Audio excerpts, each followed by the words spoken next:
مسافر سفر کے حالت میں روزہ نہ رکھے تو یہ اس کے لیے جائز ہے، بعد میں قضا کر لے گا، لیکن اگر سفر کے حالت میں روزہ رکھ لے تو یہ بہتر ہے، مستحب ہے۔ یہاں یہ مسئلہ اچھی طریقے سے سمجھ لے، سن لے کہ مسافر کو جو سفر کے حالت میں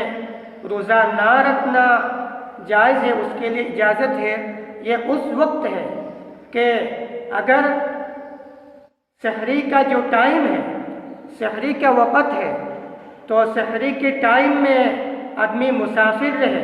سفر کی حالت ہو، تب یہ مسئلہ ہے روزہ نہ رکھنے کی اجازت ہے۔ کیونکہ اگر سحری کے ٹائم میں مسافر نہ ہو بلکہ مقیم رہے تو پھر اگرچہ دن میں مسافر بن جائے، سفر ہو، لیکن سحری کے ٹائم میں مقیم رہ جائے تو پھر ایسی صورت میں اس پر روزہ رکھنا واجب اور ضروری ہے، واجب اور ضروری ہے۔ اسی طرح سفر آرام کا سفر ہے، کوئی تکلیف اور پریشانی کا سفر نہیں ہے، آرام کا سفر ہے، تو پھر ایسی صورت میں روزہ رکھنا مسافر کے لیے مستحب ہے، بہتر ہے روزہ رکھ لے۔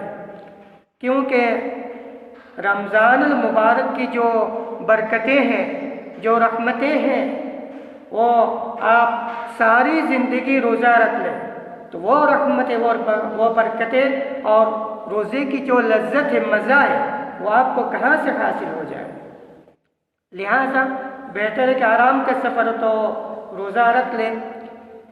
اور جیسا کہ ہم آرام سے گھر سے باہر نکلتے گاڑی پر بیٹھتے ہیں، ایئرپورٹ پہنچ جاتے ہیں، ہوائی جہاز سے کسی علاقے میں پہنچ جاتے ہیں اور وہاں سے پھر گاڑی پر بیٹھتے ہیں تو آرام سے پہنچ جاتے ہیں، تو کوئی پریشانی نہیں ہوتی، آرام کا سفر ہے۔ اسی طرح اگر کوئی عورت حاملہ ہو،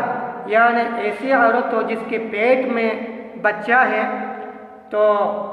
اگر روزہ رکھے گا تو پھر اس عورت کو نقصان ہے، یا پھر اس کے پیٹ میں جو بچہ ہے اس کو نقصان ہے، تو پھر ایسی صورت میں روزہ چھوڑنا جائز ہے، بعد میں قضا کر لے۔ اسی طرح کوئی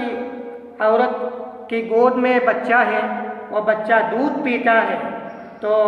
روزہ رکھنے کی وجہ سے دودھ کم ہو جائے گا، اور دودھ کم ہو جانے کی وجہ سے بچے کو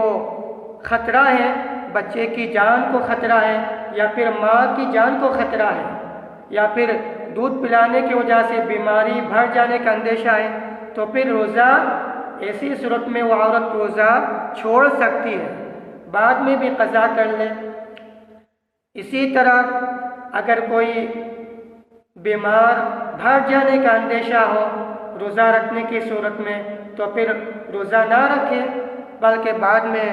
قضا کر لے۔